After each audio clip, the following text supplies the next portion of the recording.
जय हिंद दोस्तों।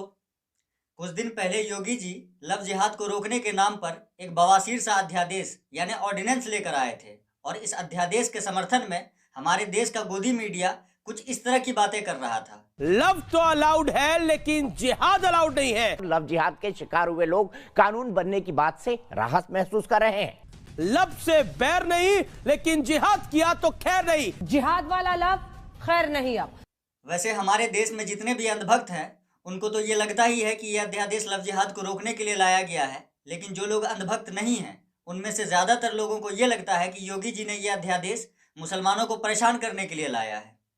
तो ऐसी सोच रखने वाले जितने भी लोग हैं उनसे हम बस इतना ही कहना चाहेंगे, आप चूतिया हैं। वो भी बहुत बड़े वाले, क्योंकि यह अध्यादेश ना तो मुसलमानों को परेशान करने के लिए लाया गया है, ना ही लव जिहाद को रोकने के लिए लाया गया है, बल्कि यह अध्यादेश देश के संविधान में उंगली करने के साथ साथ देश की जनता को चूतिया बनाने के लिए लाया गया है। और हमारे देश के जितने भी बड़े से बड़े अंधभक्त हैं, अगर वो इस वीडियो को लास्ट तक देख लेंगे तो मेरी बात पर यकीन करने पर मजबूर हो जाएंगे। तो चलिए देखते हैं इस अध्यादेश में योगी जी ने क्या क्या कहा है, पॉइंट टू पॉइंट उस पर नजर डालते हैं। उत्तर प्रदेश में महिलाओं के जबरदस्ती धर्म परिवर्तन के खिलाफ सरकार एक अध्यादेश लेकर आ गई है।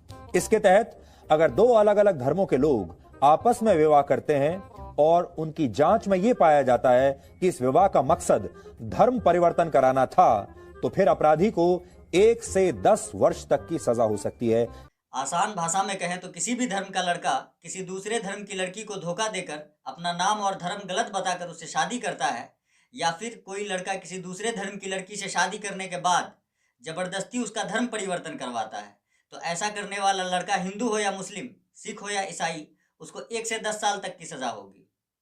इन बातों को सुनकर तो यही लगता है कि योगी जी ने बहुत अच्छा कानून बनाया है, लेकिन सच्चाई ये है कि इस कानून को बनाने के नाम पर योगी जी ने देश की जनता को बहुत अच्छे से चूतिया बनाया है, क्योंकि इन अपराधों के लिए हमारे देश में बहुत पहले से कानून बना हुआ है। नाम या पहचान छिपाकर किसी को धोखा देना आईपीसी की धारा 416 के तहत आता है, जिसमें 1 से 3 साल तक की सजा का प्रावधान है। किसी को धमकी देकर या जबरदस्ती कोई काम करने के लिए मजबूर करना यह आईपीसी की धारा 506 के तहत आता है, जिसमें 2 से 7 साल तक की सजा का प्रावधान है।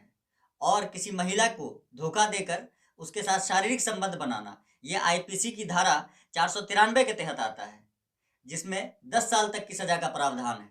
तो अब आप लोग ये समझ गए होंगे कि योगी जी द्वारा बनाया गया ये कानून नया नहीं है, बल्कि देश की जनता को चूतिया बनाने का तरीका नया है।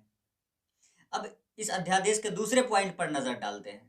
अगर महिला सामान्य वर्ग से है, समाज के सामान्य वर्ग से है, तो अपराधी को 1 से 5 वर्ष की सजा होगी, और अगर महिला नाबालिग है या फिर अनुसूचित जाति और जनजाति से है तो फिर यह सजा बढ़कर 3 से 10 साल के बीच हो जाएगी। अध्यादेश के पहले पॉइंट के जरिए तो जनता को चूतिया बनाया गया है, लेकिन ये वाला पॉइंट ही चूतिया वाला है। इस पॉइंट में यह कहा गया है कि अपराध अगर समान वर्ग की महिला के साथ होता है तो अपराधी को 1 से 5 साल तक की सजा मिलेगी, लेकिन वही अपराध अगर SC/ST महिला के साथ होता है तो अपराधी को 3 से 10 साल तक की सजा मिलेगी। अब जिस चूतिये ने यह कानून बनाया है उसको शायद पता नहीं है कि अपराध अपराध होता है, चाहे वो समान वर्ग की महिला के साथ हो या फिर SC/ST महिला के साथ हो। तो ये सबसे बड़ा चूतिया वाला पॉइंट है। अब इस अध्यादेश के तीसरे पॉइंट पर नजर डालते हैं। सामूहिक धर्म परिवर्तन कराने पर 3 से 10 वर्ष तक की सजा होगी। सामूहिक धर्म परिवर्तन करवाने पर 3 से 10 साल तक की सजा होगी, यानी 1 से अधिक लोग एक साथ धर्म परिवर्तन नहीं करवा सकते। इस कानून से क्या फायदा है ये तो हमको नहीं पता, लेकिन इस कानून से नुकसान ये होगा कि अगर कोई परिवार अपनी मर्जी से एक साथ अपना धर्म परिवर्तन करना चाहे तो इस कानून के जरिए वो अपना धर्म परिवर्तन नहीं कर सकते हैं। अब इस अध्यादेश के सबसे बवासीर पॉइंट पर नजर डालते हैं। गैर कानूनी धर्म परिवर्तन कराने वाले पर गैर जमानती धाराओं के तहत मुकदमा दर्ज करवाया जाएगा।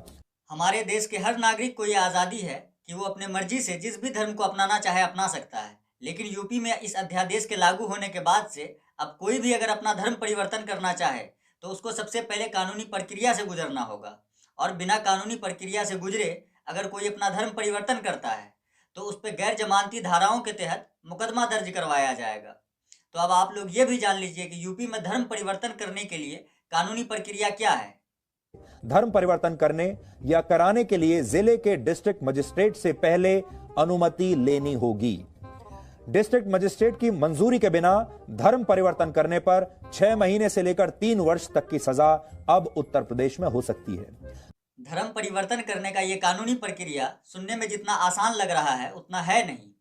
अगर कोई बंदा या बंदी अपनी मर्जी से धर्म परिवर्तन करना चाहता है तो उसको अपने जिले के डीएम के पास पहले एक आवेदन देना होगा। फिर डीएम साहब आवेदन देने वाले के डिटेल्स को एक सार्वजनिक नोटिस बोर्ड पर लगाएंगे, वो भी 1 महीने के लिए, ताकि उससे ये पता चल सके कि आवेदन देने वाला व्यक्ति किसी दबाव में आकर धर्म परिवर्तन नहीं कर रहा है।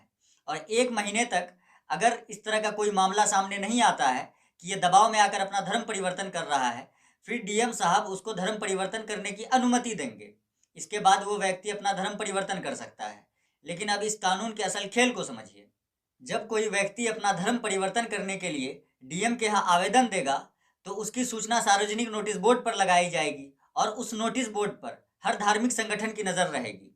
मान लीजिए कोई मुस्लिम लड़का या लड़की अपना धर्म परिवर्तन करने के लिए आवेदन देता है तो मुस्लिम संगठन जो है वो उस व्यक्ति की जानकारी निकाल कर उसके परिवार और समाज के जरिए उस पर यह दबाव बनाएंगे कि वो धर्म परिवर्तन ना करे। और ये दबाव किसी भी प्रकार का हो सकता है और यही चीज़ हर धर्म के लोगों के साथ लागू होगा जो भी अपना धर्म परिवर्तन करना चाहें। कुल मिलाकर आप ये कह सकते हैं कि हमारे संविधान ने जो हमको 7 फंडामेंटल राइट्स दिए हैं उसमें से एक है फ्रीडम ऑफ रिलीजियन, और ये कानून उसी को ख़त्म करने का कानून है। वैसे इस कानून को योगी सरकार ने तो यूपी में लागू कर दिया है, लेकिन इलाहाबाद हाई कोर्ट में फ़िलहाल इस पर सुनवाई चल रही है।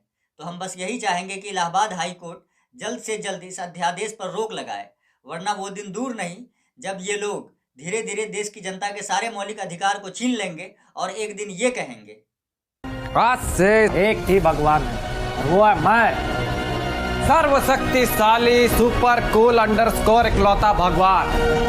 अच्छा माता चौथ। एक दिन मर जाएगा कुत्ते की मौत, जग में सब कहेंगे मर गया मादर चोट। ला ला ला ला ला ला ला।